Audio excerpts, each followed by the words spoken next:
Zaburi ya 44. Zaburi iyahimba umutware w'abaririmbyi, ni indirimbo ya bene Kora yahimbishijwe ubwenge.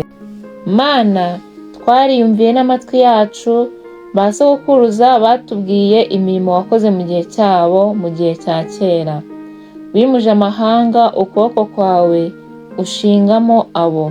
Wateye amoko ibyago, kandi abo urabatatanya mu bihugu, kuko atari yabo nkota yabahaye guhindura igihugu, kandi atari ukuboko kwabo kwabakijije, ahubwo ni ikiganza cyawe cy'iburyo n'ukuboko kwawe n'umucyo mu maso hawe, kuko wabishimiraga.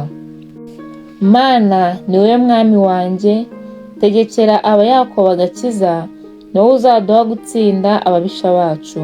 Izina ryawe ni ryo rizaduha kuribata abaduhagurukiye, kuko ntaziringira umuheto wanjye, kandi inkota yanjye atari izankiza, ahubwo ni wowe wadukijije ababisha bacu, wakojeje isoni abatwanga.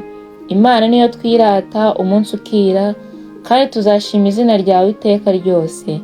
Ariko none wadutaye kure, waduteje igisuzuguriro, kandi ntutabarana n'ingabo zacu. Watumye ababisha bacu badukubita inshuro, abatwanga baratwinyagira.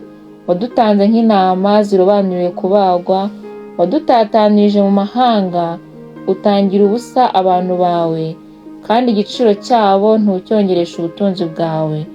Utugira igitutsi cy'abaturanyi bacu, ibitwenge no gukobwa by'abatugose. Watugize iciro ry'imigani mu mahanga, abazungurizwa imitwe n'amaboko.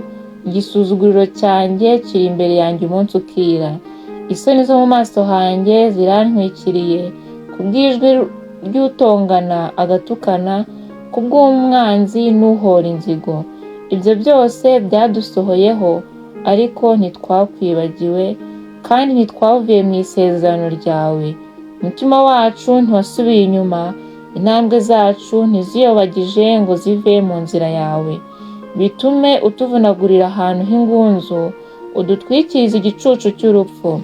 Niba twaribagiwe izina ry'Imana yacu, niba twararamburiye amaboko izindi mana, Imana ntizabirondora, kuko izibishwe mu mitima. Ahubwo twicwa umunsi ukira bakuduhora, twahwanyijwe n'intama z'imbagwa.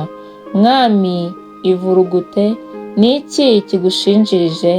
Kanguka, ntudutekure iteka ryose. Ni iki gituma utwikira mu maso hawe, ukibagirwa umubabaro wacu n'agahato baduhata? Kuko ubugingo bwacu bwunamishijwe bukagera mu mukungugu, inda yacu yarumanye n'ubutaka. Haguruka udutabare, uducungure kubw'imbabazi zawe. Haleluya.